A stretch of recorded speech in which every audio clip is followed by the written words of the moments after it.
Of Albany Common Council's Planning, Land Use, and Economic Development Committee meeting. Committee members present: Joyce Love, Alfredo Ballerin, Judy Doche, Tom Hoey, and myself, Kathy Fahey. Other council members: Ginny Farrow, Richard Conti, Council President Corey Ellis, and Sonia Frederick. And staff, J.R. Pichardo, and Michelle Andre. It looks like the Facebook stream has frozen. Okay. Well, I assume we'll have to go ahead. Yeah, as long as we're recording. Frozen or unfrozen. Yeah, as long as there's a record in this recording. So we're here tonight to discuss. It's still going, so we're still in compliance with the open meetings law, so we're fine. Okay. We're here tonight to discuss Ordinance 96120, and that's the 76 South End Development Project at 2nd Avenue in Leonard, Scott, Krank, and Seymour Streets in the city of Albany. And we have planning staff present: Brad Glass, Luis Roldan, and I think that's it from your end. And then folks from the Chazen Companies, architect James Garrison, Stephanie Ferradino. And so who would like to start and begin to discuss the project? How about we turn to you, Sonia, since you're the sponsor. Sounds good. Thank you, Kathy. So this is for the 76 project development on 2nd Avenue coming down Krank and Leonard Street. A new project in the ward, I think upwards of a few hundred apartments looking to be built here, which would be great. Also has a unique sense of shops on the first level proposed, concepts such as grocery store, STEM research center, babysitting services, and a lot of green technology that I'm sure you'll get a flavor of today. So very exciting project. Very optimistic that this is going to move forward, and I'm excited to hear the presentation for today. Okay, and who will be leading that presentation? Kelsey and I will be kind of tag teaming the presentation. If somebody can pull up the PowerPoint, we can get started.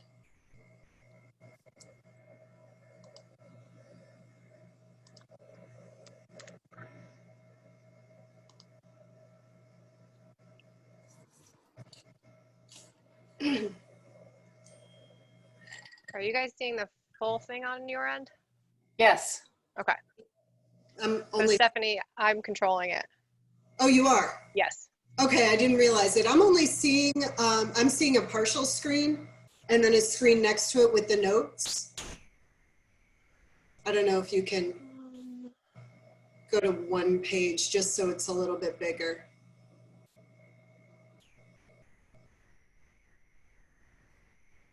No, are you still not seeing it? Well, I'm seeing it, but it's got the notes slide as part of it. So it's like duplicated with the next slide kind of in the queue. Yes, if you go to display settings, it's one of the settings. You have to switch it to the other one. Yeah, maybe unduplicate it. There we go. There we go. Perfect. Thank you. Go ahead on to the next one.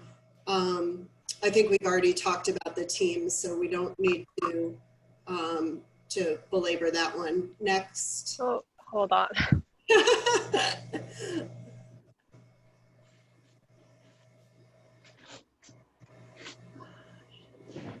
Oops. Sorry. That's okay.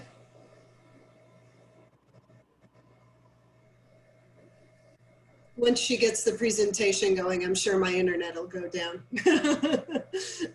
I don't know why it keeps doing that. You could just leave it in that view and just advance to next slides if you want. Hold on. Try this one more time.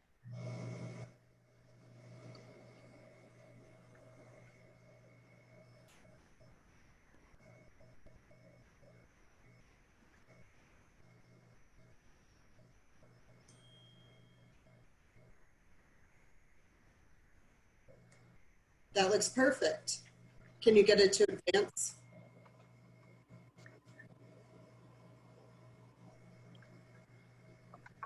Yep. And one more.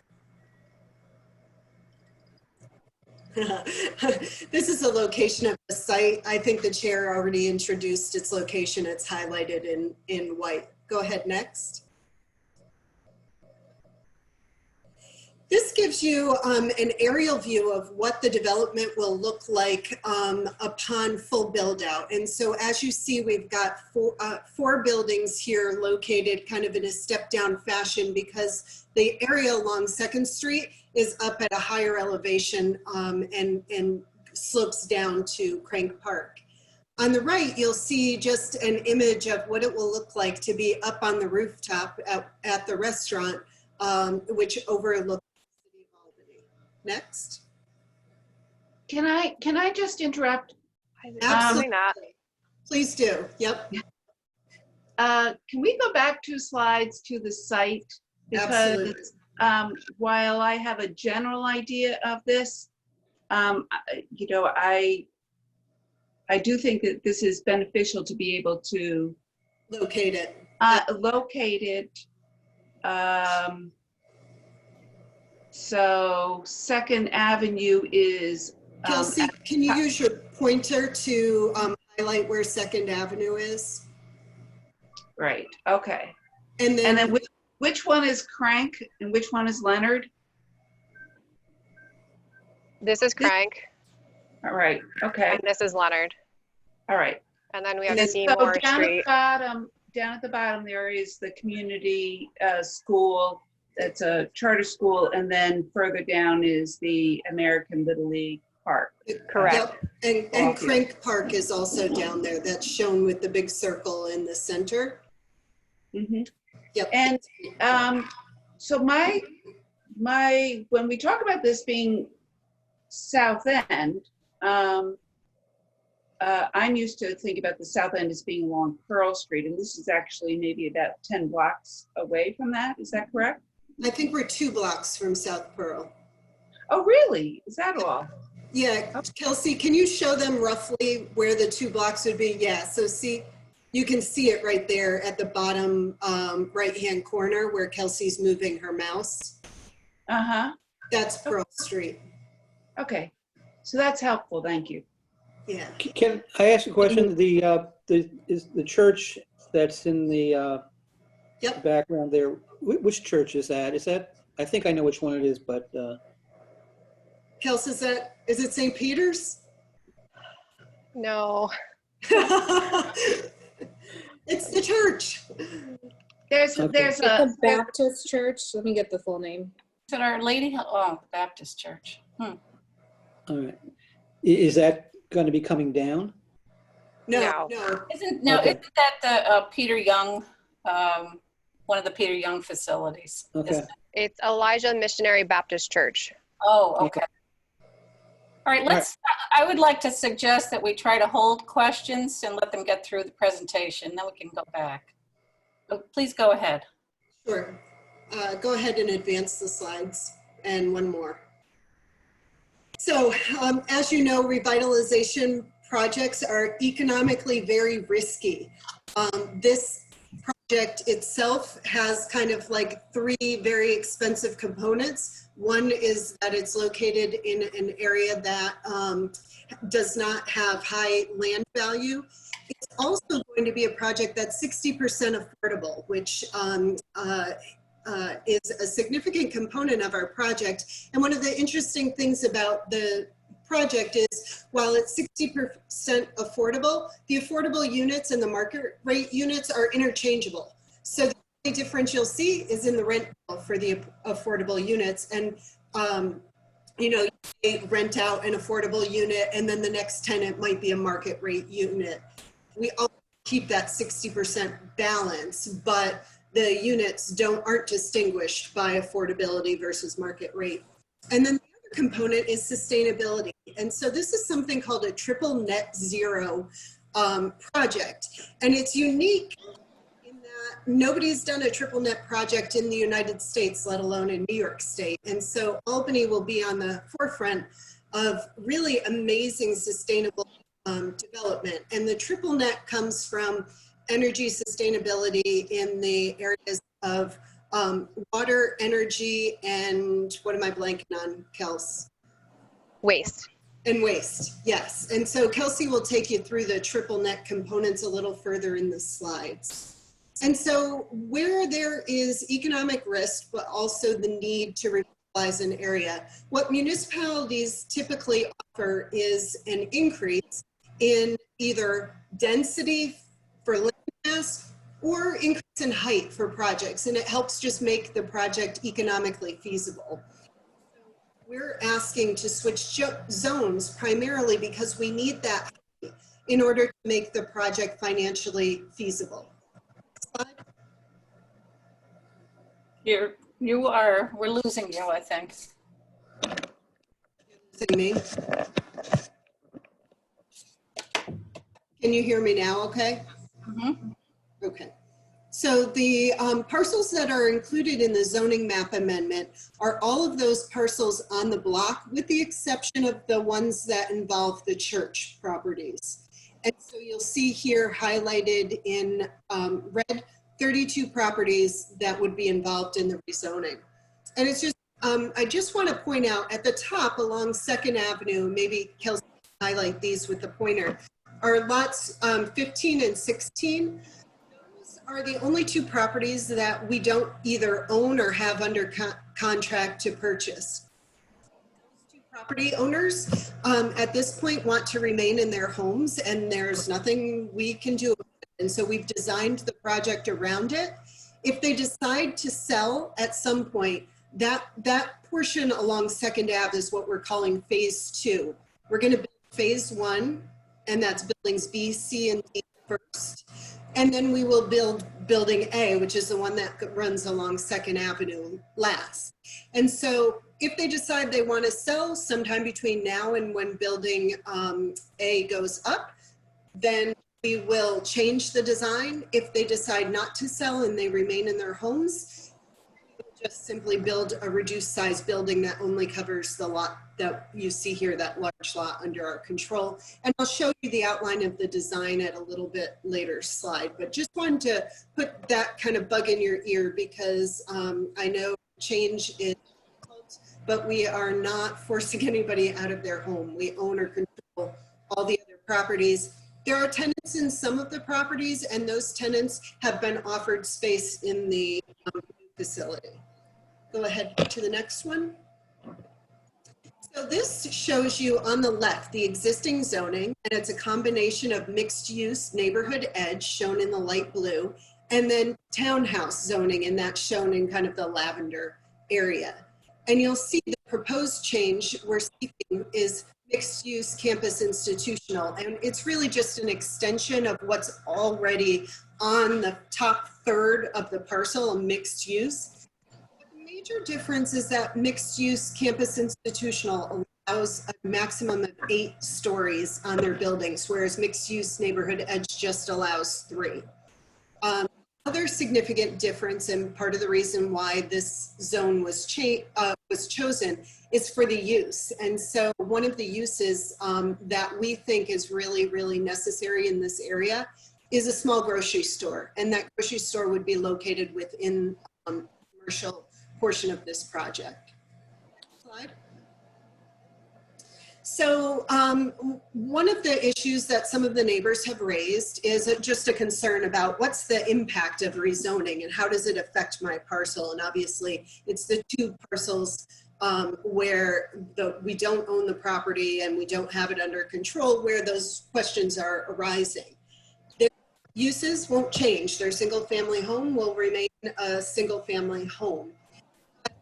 At some point, if they decide to sell, then the new owner, or if they decided to convert their property, they would have a little bit more flexibility in the use. And so what we did was we compared the existing zoning's uses and the proposed zoning's uses, because other than height, the other dimensional relief is all the same. And kind of the next 3 slides will take you through. So you'll see here, these are identical uses. They're the same as it exists presently, and they will be the same under the proposed zoning. And most of the 76 project components actually fall within this list of things that we can do. It was really just the grocery store that was not allowed within this zone. Next slide, please.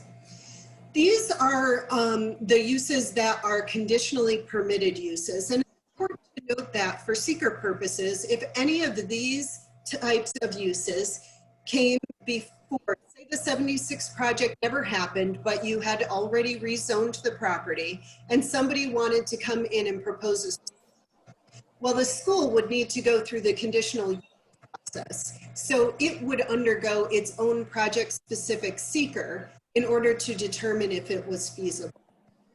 Next slide. And then these are kind of all the other uses that didn't fit nicely in one of the first two categories. They weren't identical to what we had and they weren't conditionally permitted uses. And they all have, you know, a few different environmental impacts. And we've highlighted this both on this slide, but also in a letter that was submitted this morning to planning that you will have, JR has a copy of it and can circulate it to you. And it just kind of handles the uses on a case-by-case basis. So at the top, urban agriculture is just an accessory use in the current zoning, but in the final zoning, if the rezoning occurs, it's a permitted use. But there's limited to no adverse impacts to having gardens. And so, so we've kind of listed that.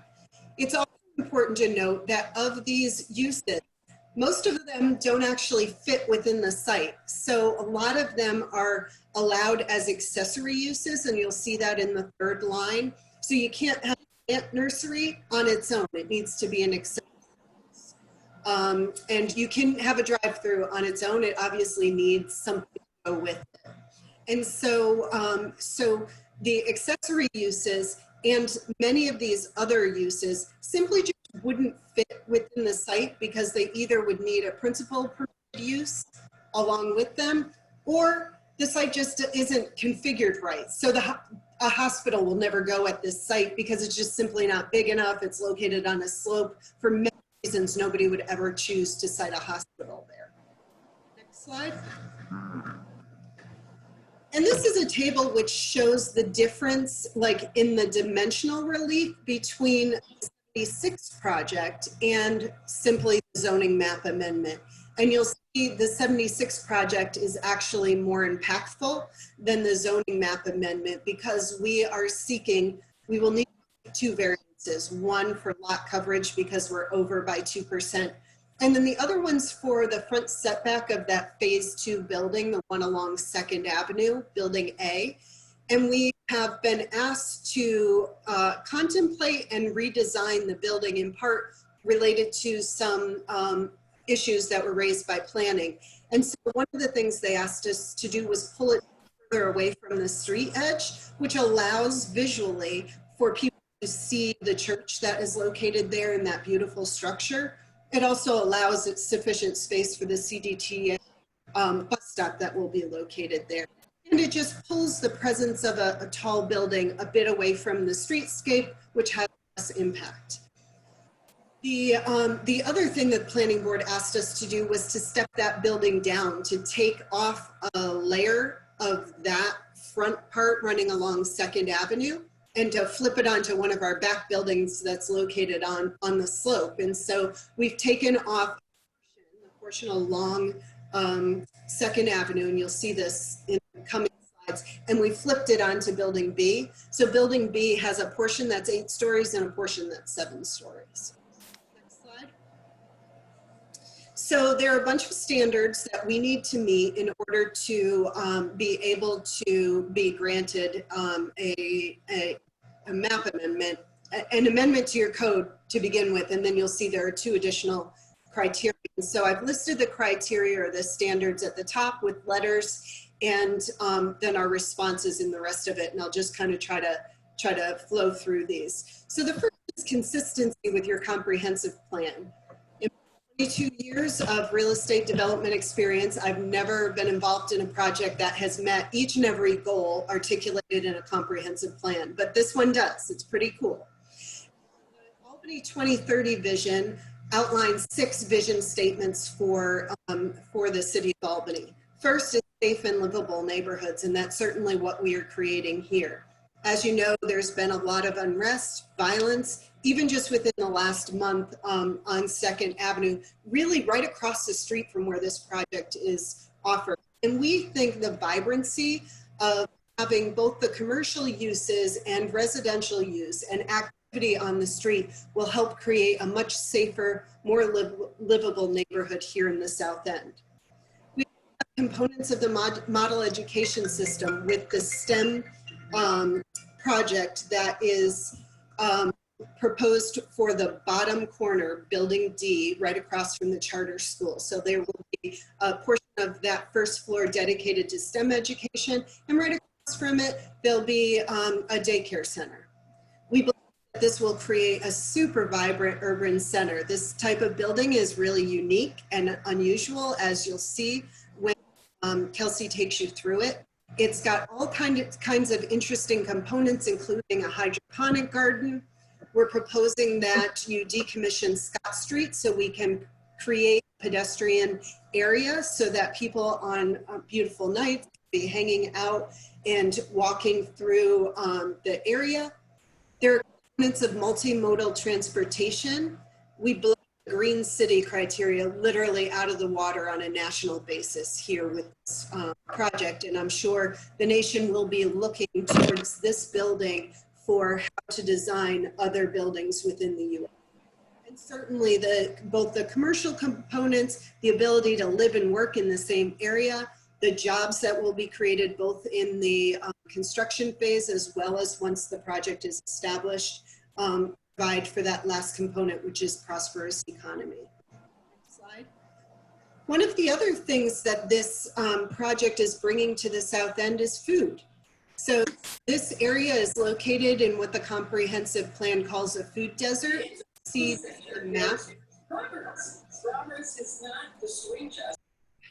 This is a project from the comprehensive, or this is a map from the comprehensive plan itself. And the gray area shows what people call a food desert, or an area that doesn't have easy walkable access to food. Next slide. We have 2 conflicts with the USDO and the code, and I already talked about those. The first is lot coverage, the second is setback, and so we will need to seek a variance for that. This slide is helpful because it shows what our phase 2 building will look like.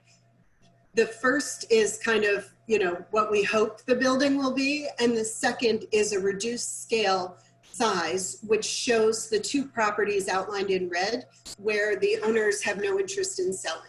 And so if that changes, we'll go with a different design, the one depicted on the left. And if they remain, then the building simply gets phased into a smaller scale. Next slide. Changed conditions. So, here, I think your code provisions are a little wary about changed conditions. We actually think our changed conditions will be a huge positive for this area. We are taking all of the properties that are currently shaded in gray. Those are vacant properties, and we're turning them into a vibrant center. So we actually think that change is good, and we'll show you some pictures in the next slide of what currently exists on the property. And next slide. And this is what will occur. And this, I love this image on the left because it just gives you a sense or a feel of what the interior of one of the apartments would look like. And then the slide on the right, I think, is another perspective just from the rooftop. Next slide.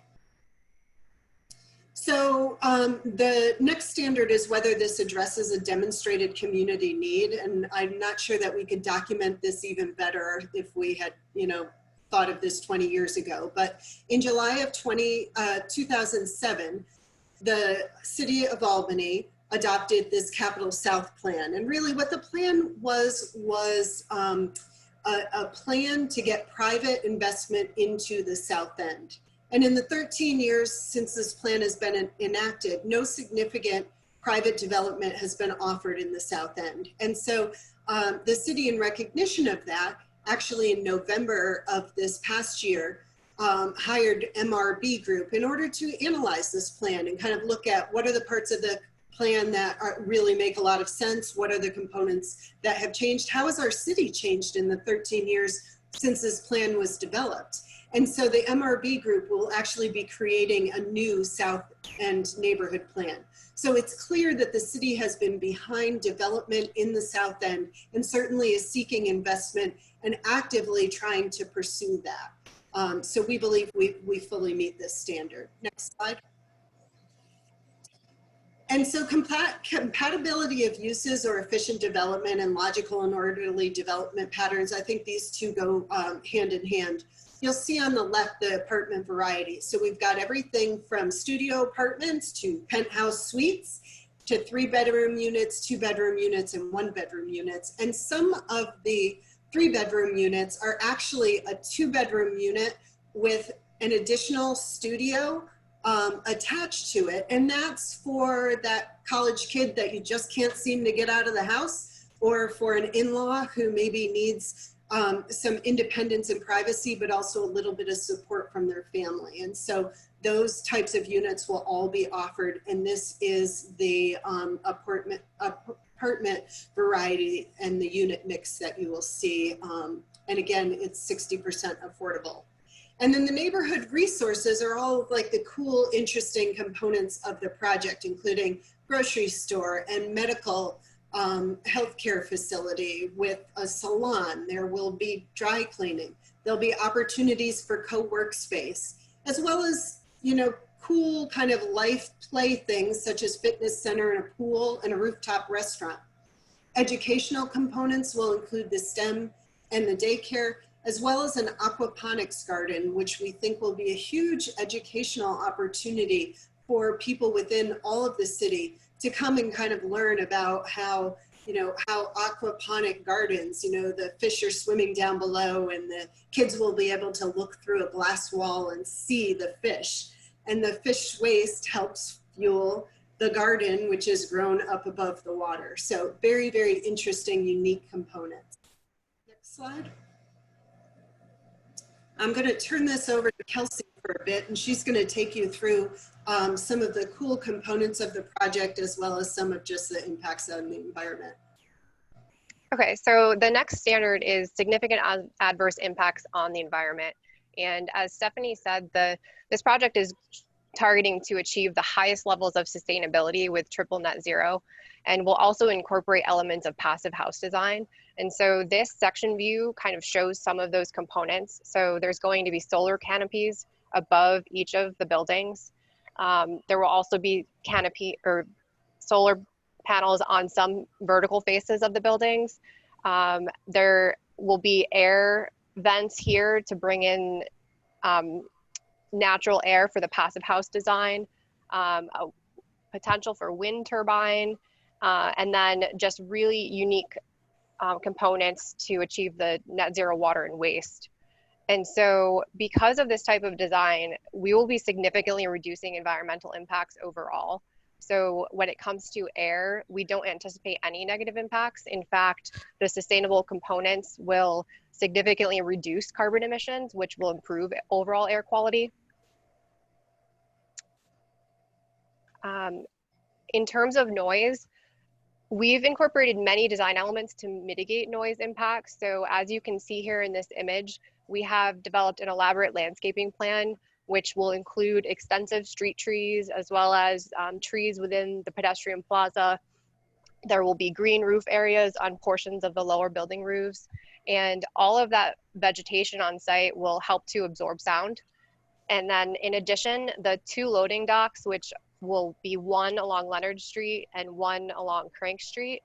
Those have been strategically located where on this west side here, there's already a vegetated buffer that exists.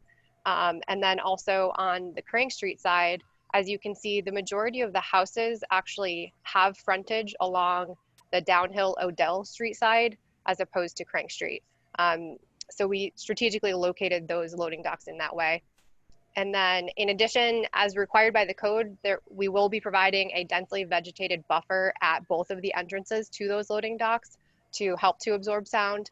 In addition, the hours of operation for the commercial uses will be selected to meet the city code. And in addition, the supermarket use will have restricted delivery times to address noise concerns.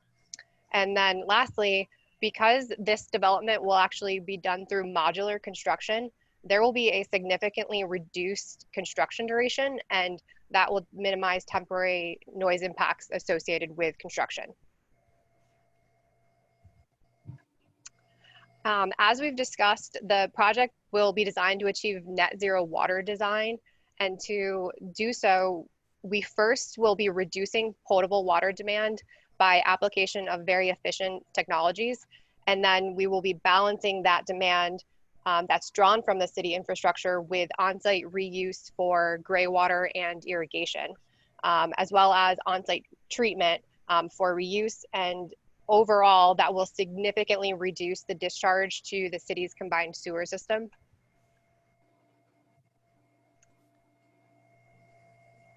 For stormwater, the configuration of the site and how we're proposing subsurface parking structures beneath building, there's going to be 2 levels between building B and C, as well as 2 levels beneath building A.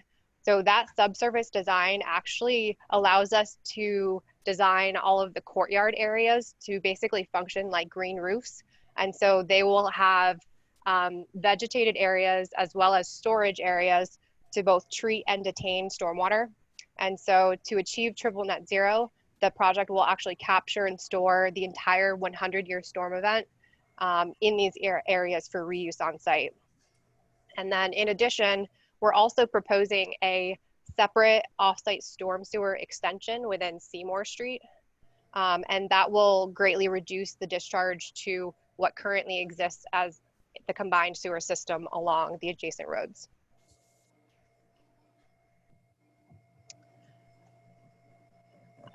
So this figure here shows the New York State DEC environmental resource mapper. And as you can see, we're actually outside of the areas for rare plants and animals, as well as significant natural communities. So we don't anticipate environmental impacts to wildlife or vegetation. And we did also do a review of the U.S. Fish and Wildlife Service, and there is the potential for northern long-eared bats. And so to avoid impacts to that species, we'll be restricting the time frame for tree removal. And then as you can see in this image, there are no wetlands on or adjacent to the property, so no impacts there. So now I'm going to turn it back over to Stephanie. So the map amendment, as opposed to just a zoning amendment, has 2 additional criteria. And the first is compatibility with existing or proposed uses. And we, as you can see from the image on the left, the existing zoning already has all of that shaded area that's in light blue is already a mixed use allowable zone. And so we're simply asking to carry that mixed use down through the project site into the Krank Park area where the charter school is, and the park and the ball fields. And then 2 streets away, you've got South Pearl Street that has another commercial district. There's also industrial located here. So there's already a mix of uses, and we will be fully compatible with the zoning within the area. Next one. Kels? So as you can see from this map here, the project site is definitely adequately served by public facilities. There is the existing bus route 6 that runs along 2nd Avenue, and we're only a quarter mile from the bus route 7 stop as well. And then CDTA is proposing the improvements for the bus rapid transit line, which will have a stop actually at the intersection of Elizabeth and Krank Street, right adjacent to our property. So we'll have great access to public transportation. In addition, we are only a half mile from the South Police Station, 0.6 miles from the South End Fire Department, 1.5 miles from Albany Med, directly adjacent to the Albany Community Charter School, as well as Krank Park. So we're in a really great location in terms of public facilities.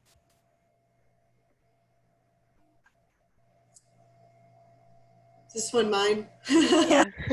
So rezoning, in addition to the extra 2 standards that we've got, rezoning to this specific zone also requires that we study visual impact and shadow, traffic circulation and parking, and noise. And so Kelsey talked to you about a lot of these already, but we'll take you through some additional steps just because these are additional legal components in order to comply with the USDO provisions. And so here, one of the things we just wanted to point out with this slide is the efforts that we've made to redesign the project based upon the planning board's recommendations. And so you'll see in the areas that are outlined with that red kind of hatched mark, the building A has, yeah, right along there. We've taken off the 7th story of that building and reduced it to 6 stories so that from the street, it appears to be not as significant a presence along the street. And so we've added that top over to building B, right in the area where Kelsey's highlighting. But we've also taken off some of the layers of some of the additional buildings, so B and C and D there, as they run along Krank Street. Krank is a somewhat narrow street, and it seemed appropriate to provide kind of the visual interest of kind of like a step down design within that street itself. Kels, do you want to talk about this? Or this is actually, I can take this one. This is just a visual image of, again, where the properties lie. You can see the church is shown here along 2nd Avenue, and we've got kind of the stepped design so you can see it a little better.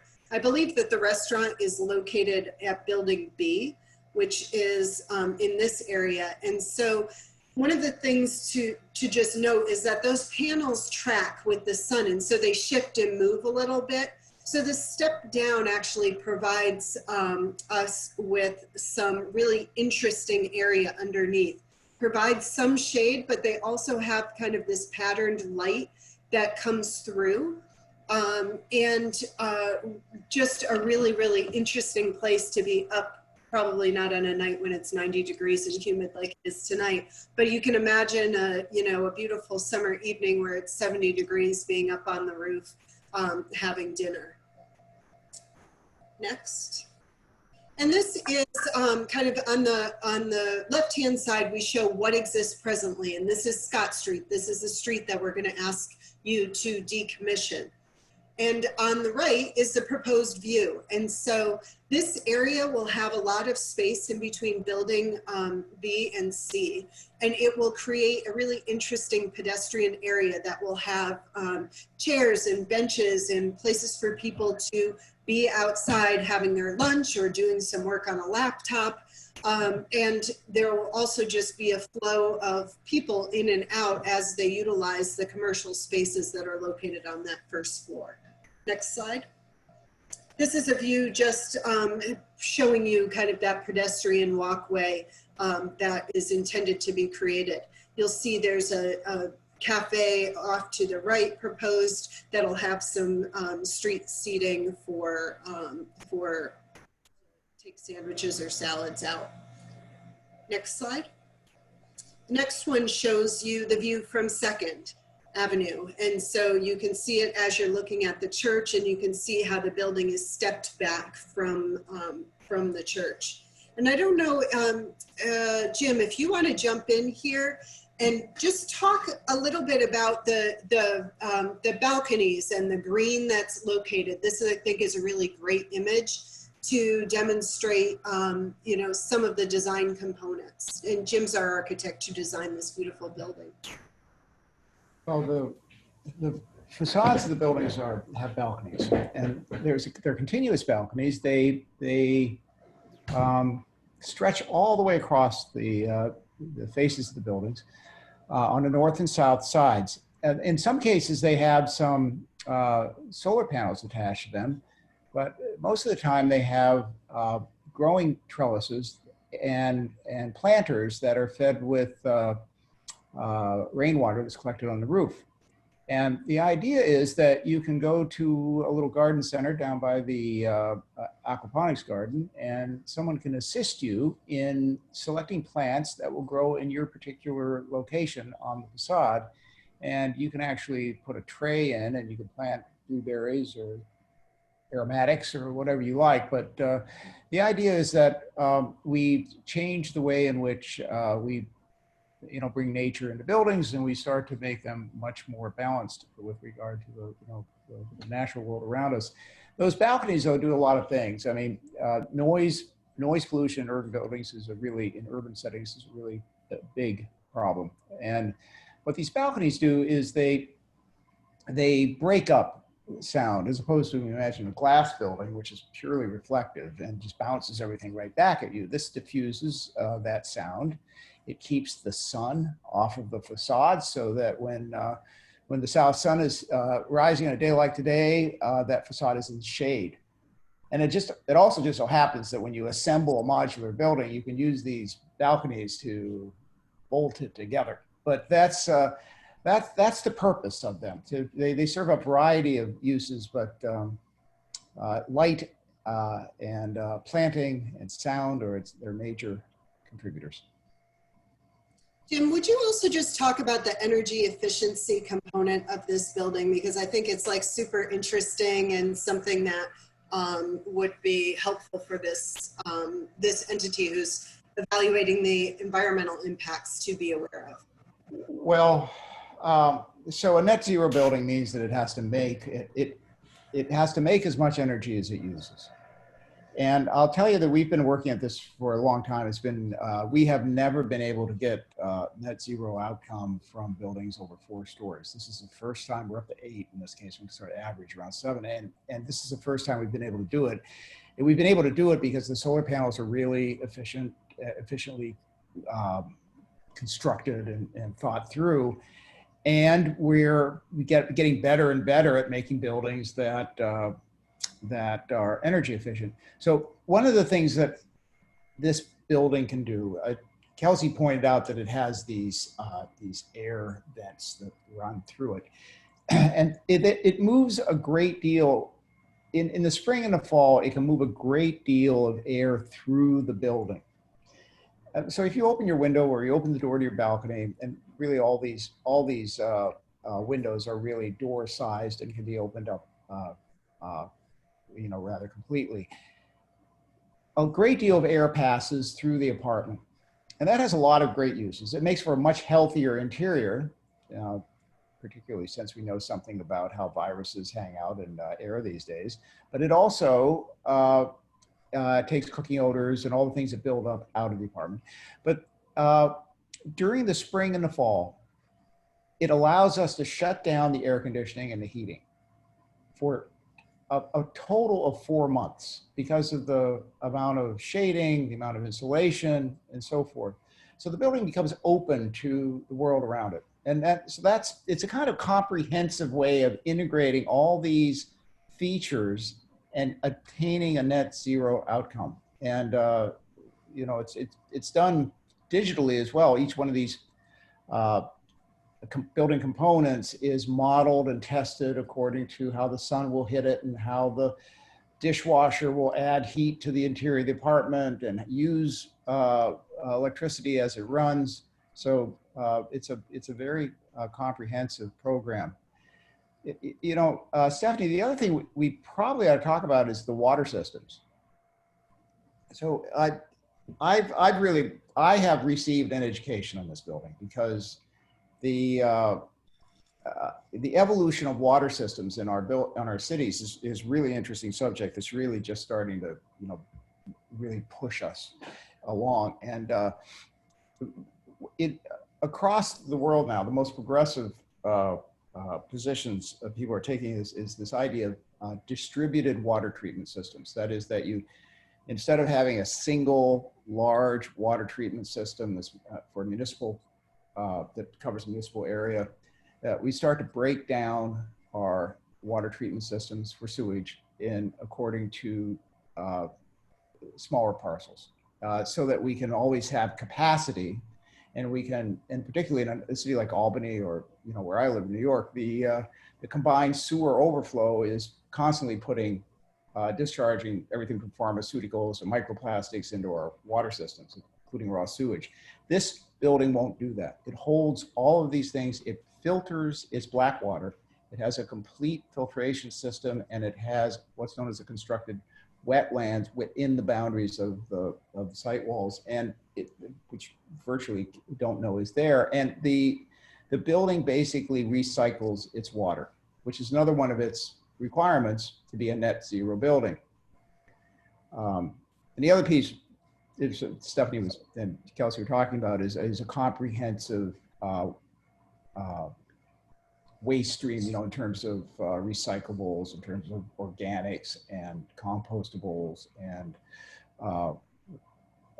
we're also looking at using, for instance, a system that's using SOL right now, where the things that you actually throw out that are not recyclable actually get weighed and you get charged a modest amount for throwing them out. So it's kind of disincentive. So there are a variety of things that we're using to get to that 000 business. Thank you so much, Jim. Totally appreciate that perspective. Kelsey, you want to talk about the shadow? Sure. So at the request of the planning department, we've prepared a shadow study for the site, which evaluates the 4 seasons at typical intervals of 8 a.m., 12 p.m., and 6 p.m.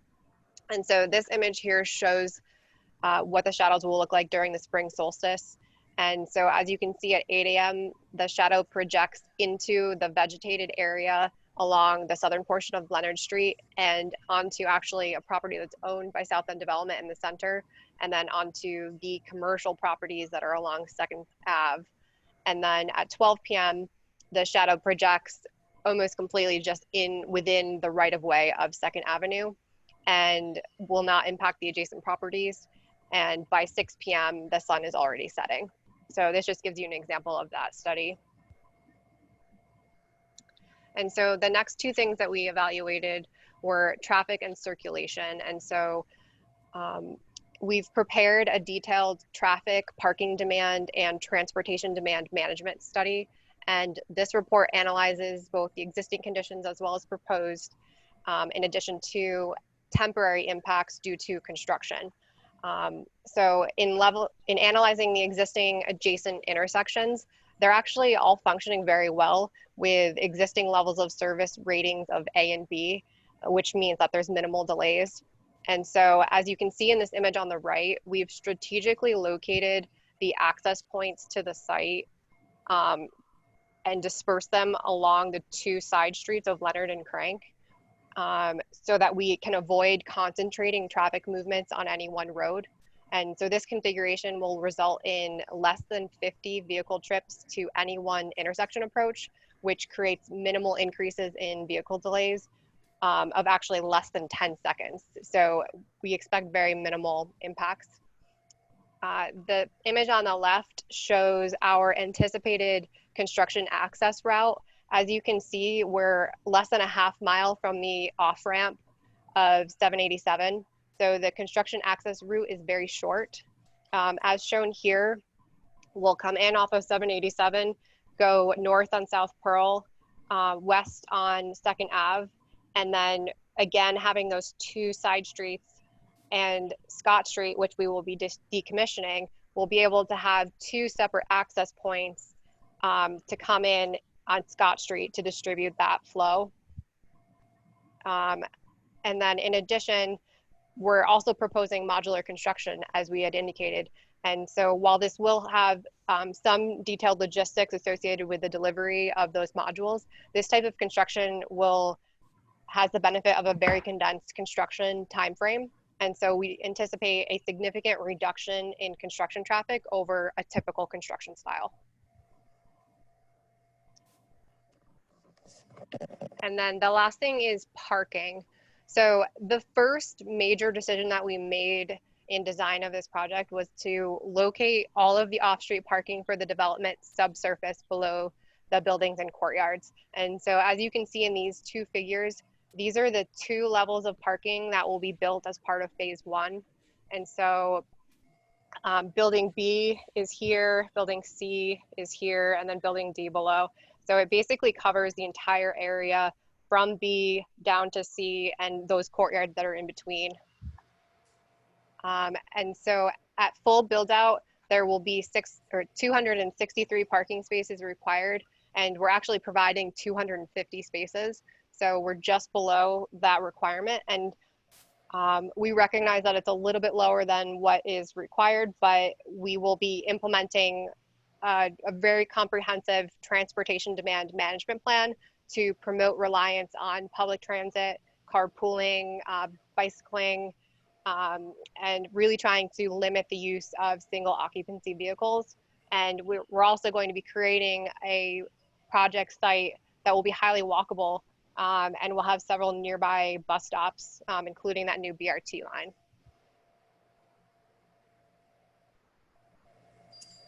And then this is just where our current rendering lies. So this kind of shows those 4 buildings again, stepping down from 2nd Ave to Seymour Street.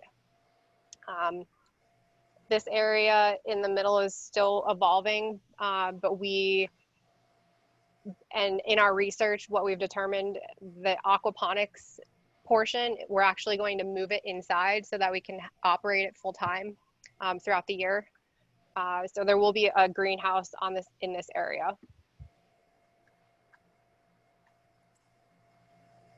We're actually done finally. It's a big project and we really appreciate your patience. There's so many components and probably, a fair amount that we actually didn't work into this almost hour-long presentation, but we'd be happy to answer any questions. And, we have a really interesting video that Jim Garrison's team has created that actually kind of walks you through the project as if you were walking yourself. That may be something that the committee wants to see at a future meeting, and perhaps if you can just reach out and let JR know if that would be of interest, we can work that into the next presentation before you.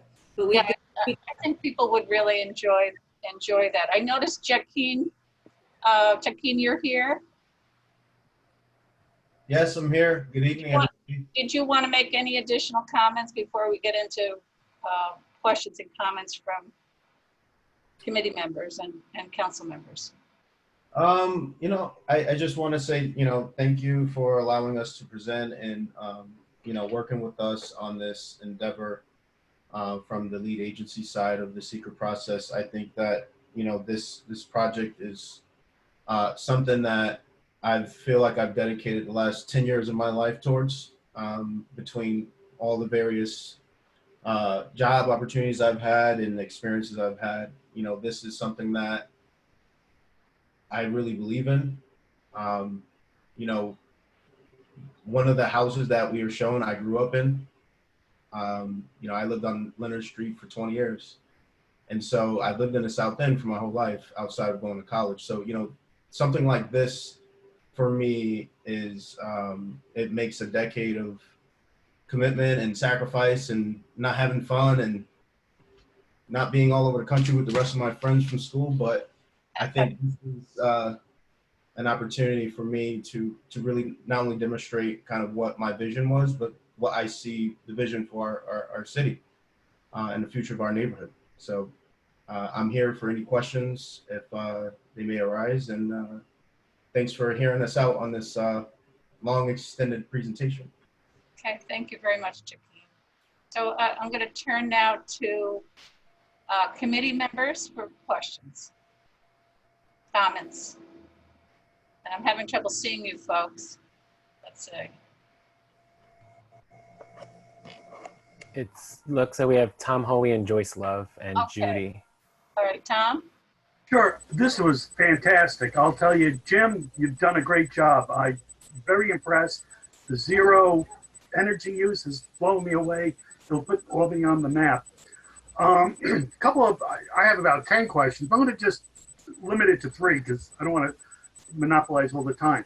Krank Park, which is right near, the development, will there be any plans on doing anything to that? During these COVID times, where people might get locked in and it's nice to be able to go out. I know you have walkable areas around development, but I'd love to see some, some maybe kind of work done on Krank Park, since, a lot more people are going to be living close to it. My other point I wanted to ask is, I have an electric car.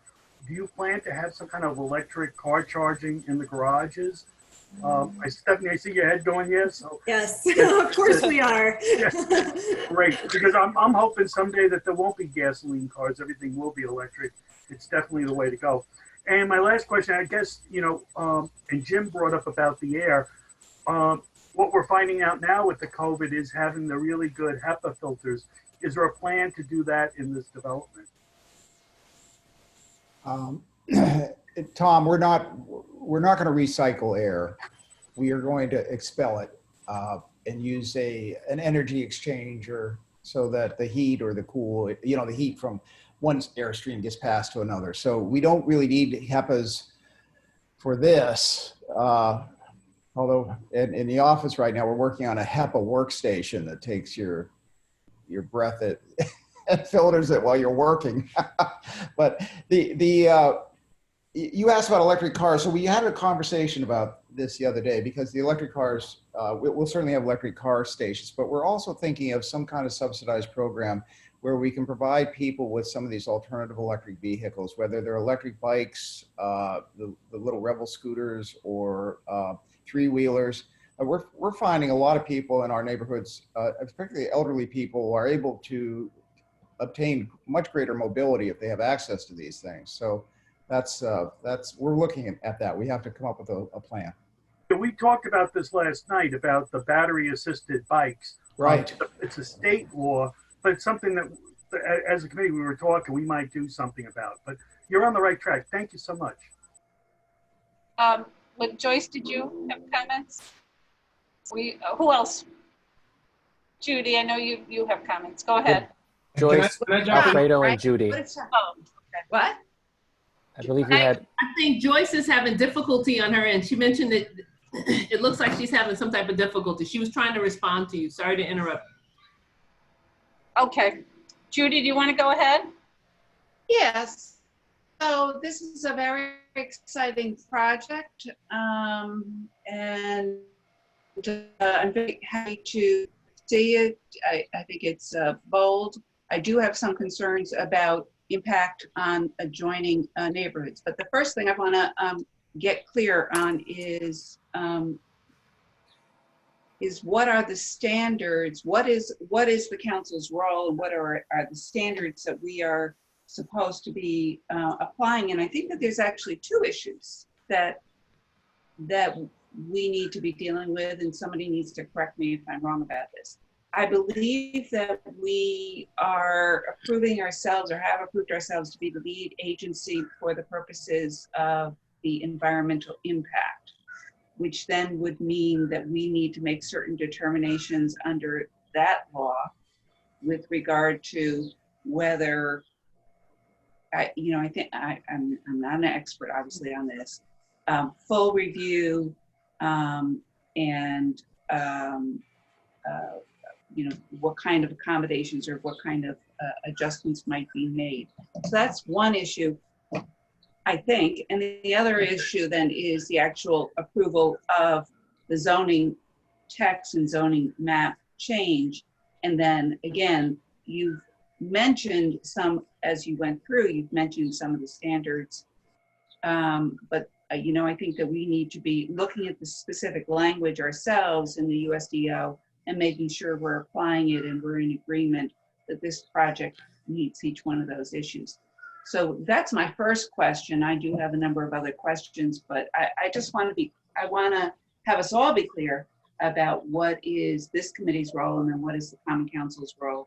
JR, I was surprised too that we were pursuing lead agency on this. I would have thought it would have been the planning department. So JR, do you want to discuss that a little bit more? Because it's something that you've been working on. Who else? I don't know who else has been discussing this. Yep. So yes, we with the zoning map, given the size of it, this was something that was brought to my attention by the sponsor. In terms of the zoning map amendments of this portion, the planning board's role in this, according to the USDO, is an advisory role. And since we are the final say in a zoning map amendment, it is proper for the Common Council to be the lead agent on a zoning map amendment. In terms of our role in this, we are both doing the zoning map amendment and the SECRA lead agency, which would result in, after research and investigation, which has already commenced since we have gotten the revised EAF, environmental adverse impact statement from the developer. We are then looking to see, does this have a significant impact on the environment or does it not? And which would then result in this committee making a recommendation to the full council of a negative declaration or a positive declaration. Well, yes, I mean, I know that we make the decision about the zoning change, but why, I don't understand why we'd want to be lead agency on seeker. Because you have to, from what I've understood with seeker, you have to do them kind of almost at the same time. And at the result with seeker, you can't approve the zoning map if the seeker hasn't been done. And at this point with the way the seeker rules apply, it comes down to the person who basically makes the determination on the approval. And of course, there's other involved agencies who can contest the Common Council's authority of the seeker, which we have sent out to see if anybody is going to contest. As of now, nobody has. And so then it defaults down to us. Okay, so what, I'm not familiar with what the mechanism is for us to be declared lead agency. Does that become part of this ordinance, or is there something? It's already was done on the meeting when this was introduced, that motion that Ms. Frederick made. So we made it our intention to be lead agent on it. The agencies that are involved agencies in this project, I have already notified them and sent them the EAF if they want to comment on the project or the development or contest. They have until July 20th. And basically July 20th is the first day that the Common Council can then make any determinations regarding seeker. Okay. May I jump in just about the standards, just for the board's awareness? As part of our application, we actually went through each and every standard and provided both the standard and our analysis of it. And that might be a really helpful guide for this committee to take a look at the application itself. And it's towards the end of the application, it's maybe a 14-page document, but in the narrative itself, it takes you through all of the standards that must be reviewed by this subcommittee and obviously the full council itself, as well as the 2 additional standards that apply just to the map amendment. We're not looking for text amendment except to add these properties to the zone.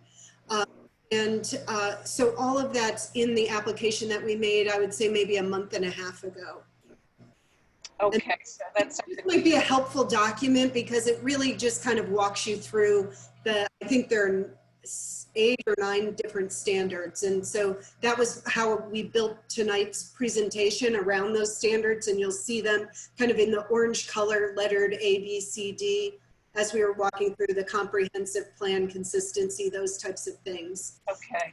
So that'll be a good roadmap, I think, for this committee to just review those and see where you've got questions for us so we can help respond to those. All right. And Judy, did you have something else? Chairwoman, I'm sorry to interrupt. I think Mrs. Love's speaker is back up and she just mentioned that she had a question. I'm sorry. Thank you, Danielle. I just want to make sure we're done with you, Judy. Are we? Anything else? Well, I have a number of questions, but if Joyce is able to be on right now, since she's been having some difficulties, I'll defer and let you come back to me. Okay. Joyce. So I just want to address Joaquin and Sonia. I support whatever you guys are doing, but please do not let the people of color get bamboozled out of their property down there.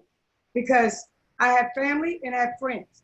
Because when Albany Med was building, I have family and friends that got bamboozled out of their houses over there that they own and they did not get fair market value for their house.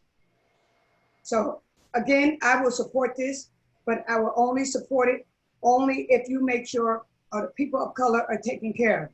And far as Tom, I listened to what you just said. It's great because it's not in your ward. Thank you. And just, Joyce, just to add to what you said, maybe they could discuss how they've been dealing with people in the neighborhood and letting them know about this project. Have you met with neighborhood associations down that way or other folks? Yep, we've already had 2 community meetings. One was held on June 30th. There was one, it must have been in May because it was right when I joined the project. And so that community outreach has occurred. At some future point, not too far from now, we're going to need to post the properties with the signs so that everybody knows that something's happening in that neighborhood. Obviously, the people in the properties that we, where we own or occupy them, they're tenants that we've had some discussions with, but by and large, most of the properties are vacant already. But the neighborhood outreach will occur as part of the planning process. And for those 2 community meetings, how was the attendance there? Amazing. Like, I've never had a community meeting with quite that many people. I think the first meeting had 88 attendees and the second one was in the 60s. And how was the neighborhood reaction? I think it was overwhelmingly positive with the exception of the 2 properties that are impacted, as you would anticipate. Sonia? Yep, just want to build on what Stephanie said there. Both sessions that were held remotely due to the unique environment we're in currently. So it did get some social media traction, which I think led to the numbers that were present for both meetings. Separately, I also had a meeting with just the neighborhood around the area and got questions and concerns that were had and raised that up the chain to the team here just to make sure that their questions were being fully answered. So something that we're continuing to work on to bridge that gap during this unprecedented time, but doing good so far, I think. Thank you. If I could just jump in, because that was also one of my questions was the community input. I'm glad to hear that there has been such great attendance. Specifically, I'm wondering about the reaction of people who there are a couple of properties that do front on Krank Street, and then having for people whose backyards then will bump up against this. Have they been shared shadow studies, and also, you know, on the other side on Leonard, and also the people on 2nd Avenue. Are all of those people really comfortable with this project as proposed? So Jaqueen, maybe you can talk about the Leonard Street properties because you've had the most interaction, I think, with the owners there. And I think some of those properties are either in your family's ownership or 76 ownership. Am I correct on that? Yeah, so, and just I want to follow up to Councilwoman Love's point about bamboozling the neighborhood. You know, we've paid for the properties that we've acquired nearly 200% value of the property so far. So we've literally acquired some of these properties more than the average home value in the city of Albany as a whole. And so, you know, we are definitely making sure that the people who are, you know, willing to work with us and participate in this project, that they are being taken care of financially so that, you know, it's worth their while. And it's also, you know, they're not, you know, being, you know, bought out their homes and being inconvenienced and not being paid for it. So we definitely made sure that was the approach for us.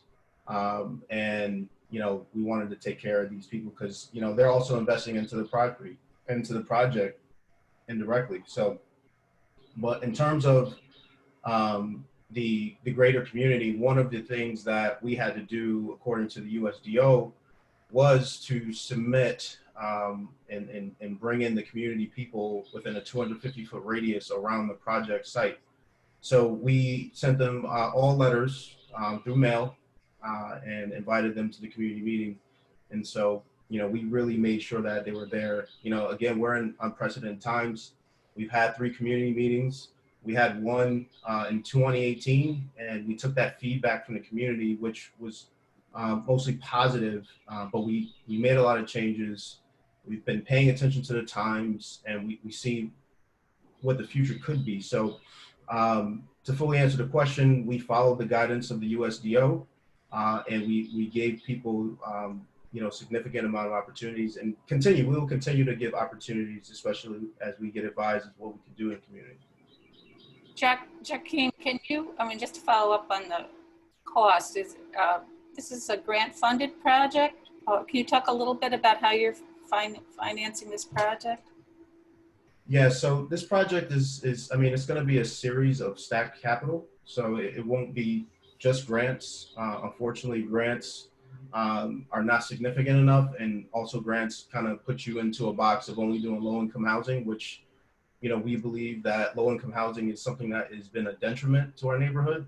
We're looking more so on mixed income housing. So we're going to have a combination of commercially financed debt. We're looking at the HUD department. They have non-recourse permanent debt loans as well that really focus on these kind of projects. We're working with different departments in the state, like NYSERDA. We're going to be, we are also going after bond financing through the HFA. So we're going to be engaging in that.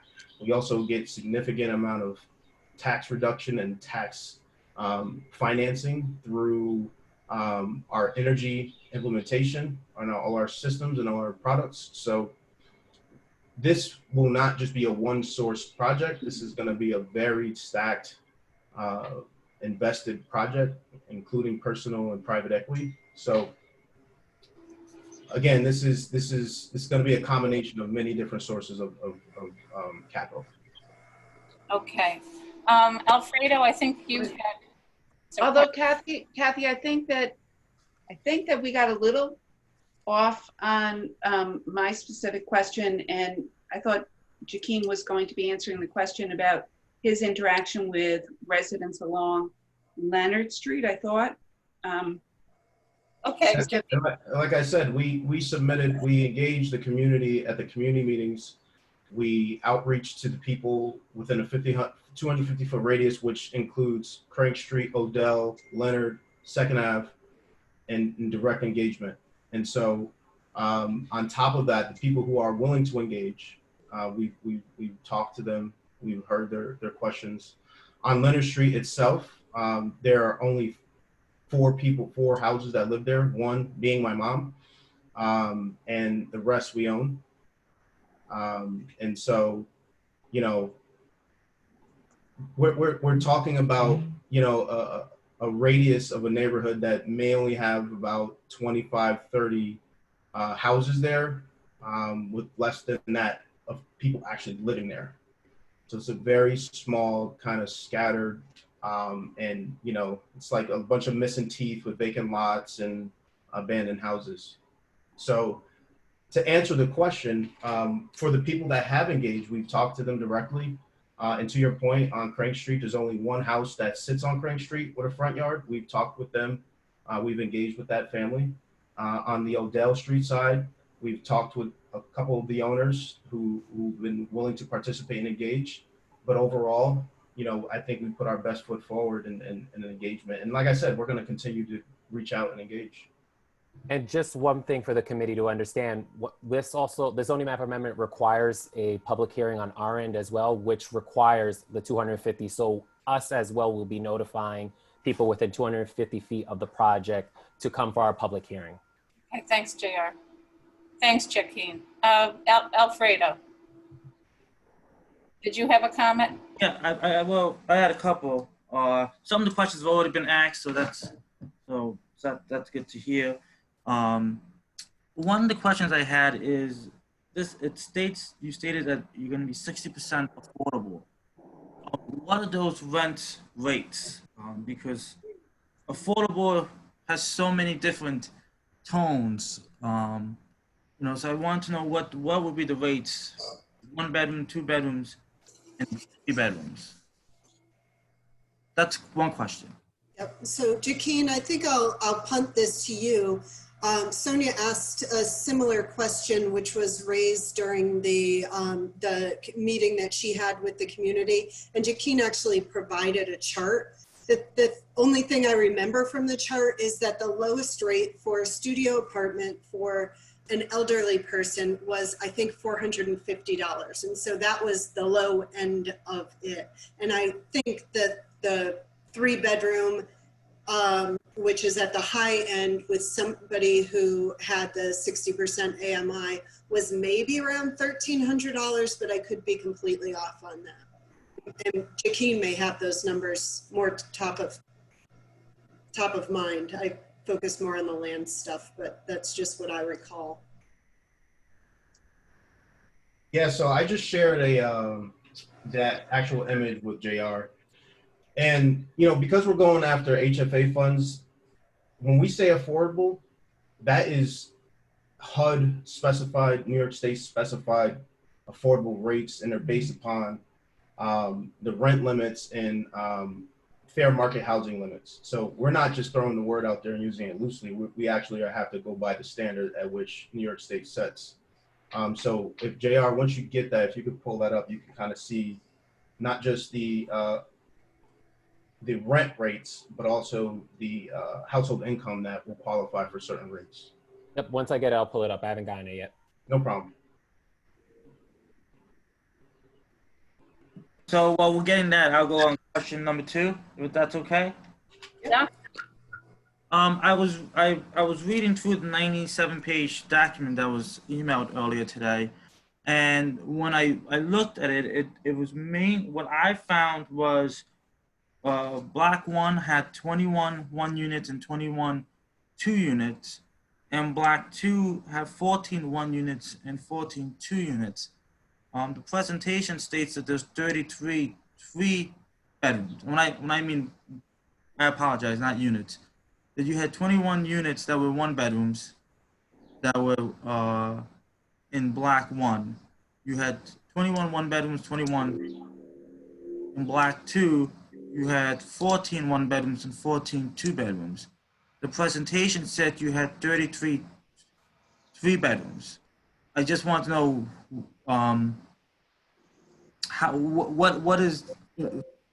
many 3 bedrooms are there? Because when I see 1 bedrooms and 2 bedrooms, I see young professionals. I see, you know, small families of you know, 1 or 3 people. You know, and my concern is, you know, there's probably larger families in that community that would want, you know, to have an opportunity to live in a place like this. So how many 3 bedrooms would be available for those families?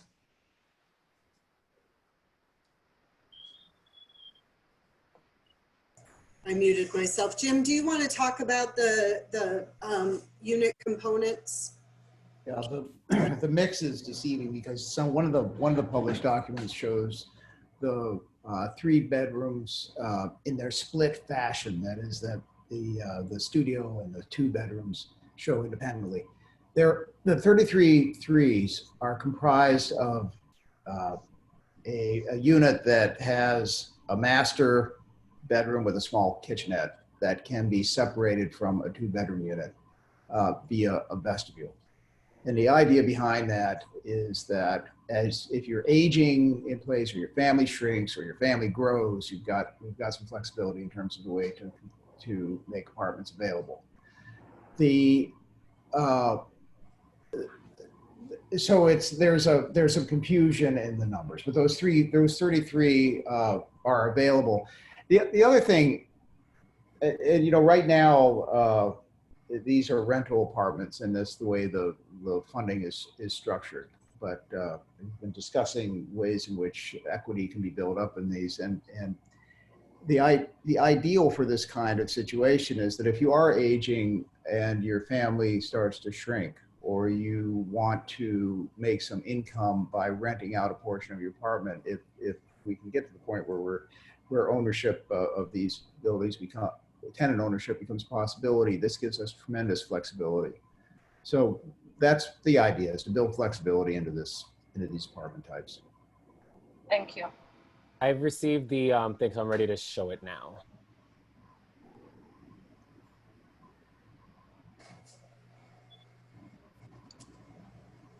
So again, to reiterate, these fair market rents, they're based upon 2019 numbers. In 2020, they actually the rent payment was actually lower than what you see here. So again, this, when we say affordable, we mean affordable, and it's coming directly from HUD, which is flowing through HFA and New York State Housing Community Renewal. So I'm sorry, I just want to make sure I'm looking at these numbers correctly. So when we're looking at the rent limit, should we be looking just at the 60% affordable, or are we looking at these as income, and anyone who's between 30 and 60% would pay based on where they fell?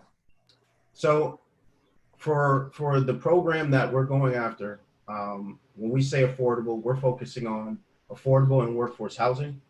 And so that is going to be a mix between 60 and 100% AMI. And we're going to also have 10 to 20% of the apartments focused at 30% to 60% AMI, which is only designated for seniors. And so when I want to be careful when we say affordable, because they're going to be different things. So, we are very conscious of our elders in our community, and we want to make sure that they can have opportunity to live in this complex. So, again, based upon HFA, New York State standards, what's deemed senior, I know some places is 55, some places 65. That's to be determined on our end, but we are committing at least 10% up to 20% of 30 to 60 for seniors, and between 60 and 100% AMI mixed income units across the board. Okay, so I just want to make sure I get these numbers. 10% of the 60% would be between 30 and 60. The remaining 50% of the 60% would be in the 60 category, correct? And the other 40 would be above that. No, the rest of the 50 to 40 would be between 60 and 100% AMI, which is deemed affordable. Okay, so, okay. JR, can you email that to us as well, please? Hey, I would suggest, JR, that's just a screenshot, and it's not. I will pull it up from the HCR and the HUD. Yeah. I will send it all to the council members. Don't worry. Appreciate it. Thank you, JR. My last question has to do with shutting off the heat in the spring. I guess that goes to you, James. Spring starts in March. It's pretty cold here in March. So I guess, if the system doesn't work as efficiently as we hope, there won't be an issue with turning it back on. Well, Alfredo, it has heating and air conditioning. I mean, it's not like it doesn't, it can't do the job. It's just that you try to set yourself up so you don't have to use very much of it. But no, if you get a cold snap in the spring, you know how the spring works. Sometimes it gets warm for a few days, it gets cold. So, but when it does warm up, you should be able to open that house up. Okay. All set up? Yes, thank you. So I did want to circle back on that and just make another quick comment. One of the big things that we're going to be not just required, but we're going to commit ourselves to do by New York State, by NYSERDA, is we're going to have to heavily educate not just the tenants about the energy efficiency and the culture that comes with it, but also the community. This is not just people who live here engagement, and that's why we looked at our greenhouse and say, how can we incorporate some of these modes to turn it into culture, because this is about sustainability, and it's really about it's a social responsibility. And so we're going to teach people that live here, you know, through education pieces and, you know, we're not going to shut people's power off if they abuse it, but, you know, the goal is here to introduce a new way of living and a new way to look at how we live and how we, you know, suck in energy and water and these different things. So, you know, I just wanted to throw that out there. This is going to be a lifestyle change and it's going to be a commitment for the people who live here. So it's not like we're going to turn off their water or power if they're abusing it. But I think what we're going to do is look at ways how we can introduce this kind of, you know, social mentality into sustainability. And so it's a holistic living lifestyle. Jim can talk about that in much more detail because he does it all over the world. But I did want to circle back to Councilman Hoey's comment about Krank Park. That place has a special place in my heart. I grew up in that park. I bowled in action lanes. I played at Little League. You know, I did a lot in that park. And so, you know, we've been having communication or conversation with the ball field, some of the other business owner that, you know, took over the action lanes facility. We've been talking to KIP as they take over the school in ways that we can benefit the park. And so that all of us who are there can park better, can maneuver around the park a lot better with the buses, the transportation for the kids and the parents when they come. You know, looking at ways we can improve the infrastructure around the park and as well as some of the amenities inside of the park. So, you know, we didn't want to get too much in the weeds with that stuff, but that is another aspect of what we're looking to do because we want to not necessarily adopt and own the park, but we want to make this park what it could be. Okay, thank you. Just to expand a little bit on this triple net zero, I mean, you're saying it's the first in the country. So, and a lot of these pieces of this, it seemed very innovative.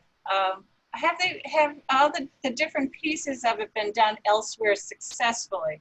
Have you taken a close look at the success of different parts of this project? Yeah, Jim, that's all you. yeah, there's nothing that's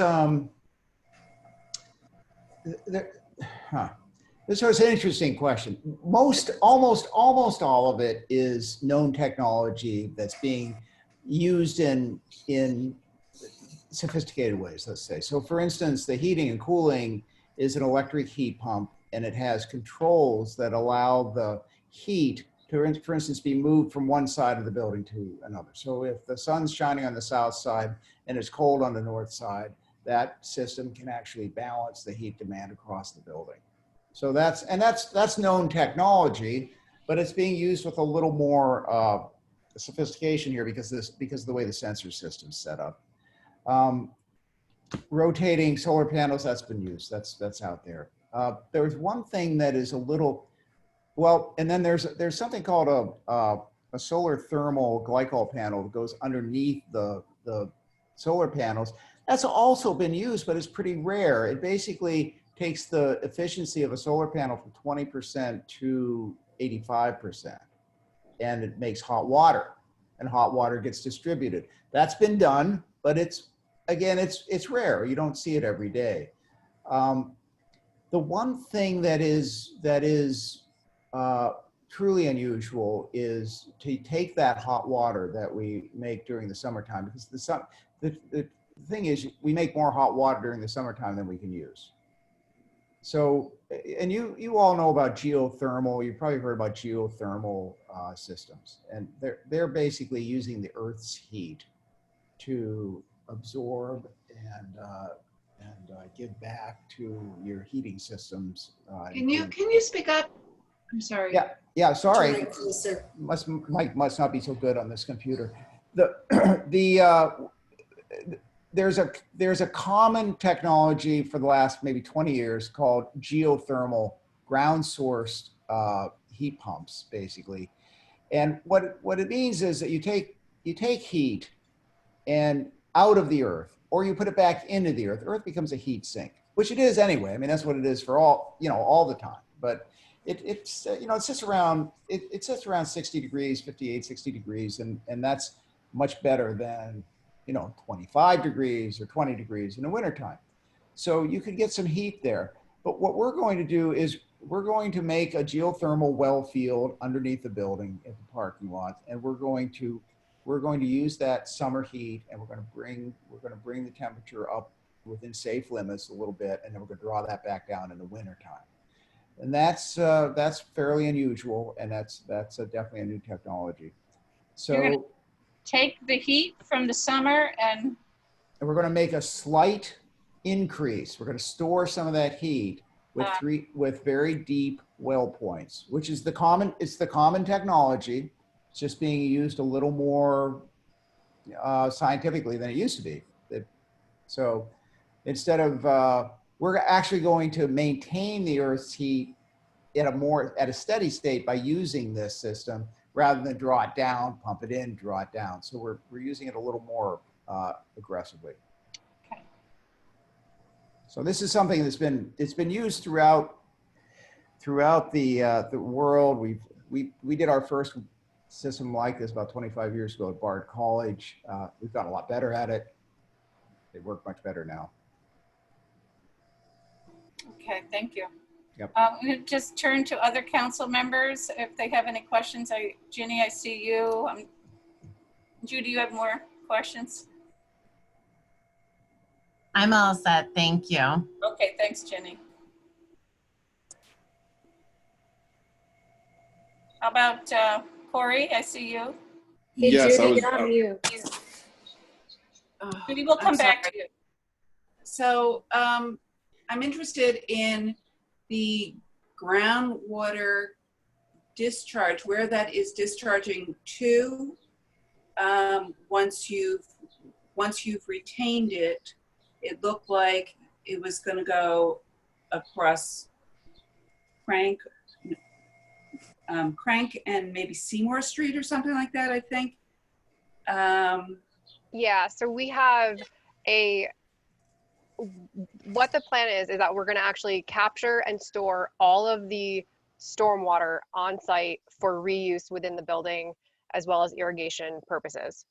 So then what's actually going to be discharged will be treated wastewater, and it's going to be minimal levels because we're also going to be reusing and cycling that through the on-site wetland system. But the wastewater will be treated to a level that it can then be discharged as a surface water. And so that will then tie to this separate offsite storm sewer within Seymour Street that flows towards the river. And so it will go into our sewer system at that point. So we have actually a meeting with the water department tomorrow to talk about this in more detail. And we're looking at some downstream improvements to actually, so there's a separate storm sewer, but it does tie into the flow regulator for the combined sewer at South Pearl Street. And so we're looking at the potential to provide upgrades at that point to bypass stormwater directly and send it directly to the river to improve the overflow scenarios of the combined sewer. Do you think you can bring maybe something describing that for our follow-up meeting? Because I do want to let council members and committee members know we're not done. We're going to be having more conversations regarding environmental stuff. Right. This is just a general overview. I've been working with the developers, with the planning department on the seeker stuff. It is a very big project. This is the largest rezone that we are doing. So this is a very involved process. And so we're not done. We're not done. JR, we're looking at the 16th. I'm trying to remember the date for our second. Yeah, we're looking at the 16th as the next meeting that I believe you scheduled with Michelle for another meeting. But yep. Okay. I'm waiting for Kathy to approve the notice so I can notice it today. Okay, thanks, Michelle. So all right. Just want to let council members know this will not be the last time we see everybody here. We will be doing a more deep dive and talk more about the environmental. All right, I'd like to try to wrap up for tonight. Corey, you haven't had a chance to speak. Did you have anything you wanted to add? Yeah, I just want to say, I want our council members to really keep in mind what we're talking about here and what we're dealing with here as pertains to South End. That's my neighborhood as well. Krank Park is where I played Little League. Krank Park is where I played just picnic days. But what we want to really look at is historically, what they're doing here is historic, and I want to tell you why. In the South End alone, there is no private development complex living quarters. It's all public housing. So yes, we want to do our due diligence and make sure those things, but I want people to be positive about this, upbeat about it, and understand historical context of this.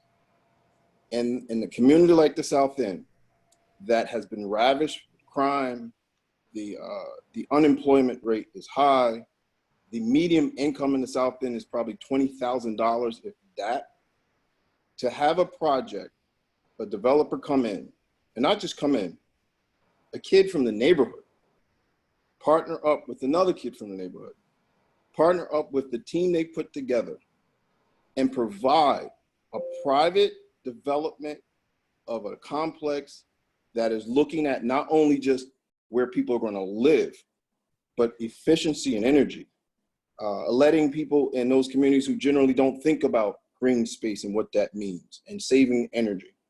This is historic, and we have to look at it that way and be excited about this and understand that part of our job is to want more development like this in our most challenged neighborhoods. Because without this gentleman, Corey Jones, being from the neighborhood, who else is going to come in and invest in that neighborhood and work as hard as they've been working to make sure this project goes forward? So we need to, as city council members and our city planning office, needs to make sure that we work with them closely, as I've been and JR have been, but we continue to be positive about this and understand the significance of what it means and what it says. And in closing, we cannot only just say Black Lives Matter and putting chalk on a street or removing a statue. Black Lives Matters when it comes to economics, and when it comes to fair housing, living quarters, and when it comes to having grocery stores and amenities in a community. If you walk 2 blocks down the road that has 10 vacant buildings, 12 vacant buildings across the street. So for an investor to come in, an only investor who will do this is somebody from the neighborhood. And that's who's doing this. And they put together a great team. So I want to make sure that we keep that in mind when we move forward, and that we move forward with the excitement of this project and not give in to the whims of maybe 1 or 2 or 3 or 4 people who might not agree, because the neighborhood is changing. This neighborhood needs to change. It needs that anchor of private investment to spur more investment. This is a good thing for the South End. This is a great thing for our city, and we need to keep that in mind, and we need to make sure we do our job as council members, but we need to make sure this happens, and it happens in a way where we all can be proud and say we were part of something historically that happened in the South End. Thank you, Kathy. Okay, thanks very much, Corey. I just want to real quickly mention Amy Levine, I missed you earlier, and Danielle Gillespie, our city clerk, I missed you earlier. So I want to suggest to everyone, this is a great presentation. We're all very excited about this project. It really, truly will be historic and wonderful. So over the next week or so until we have our next meeting, just take the time to read through that 97-page document, and also the application as well, which is also online. And so if there's any other burning questions, otherwise I'd like to, Ms. O'Shea, go ahead. So during this meeting, I've been looking fast and furiously for the 97-page document that was referred to earlier. Sent out a link for Michelle. What? It was sent out in a link.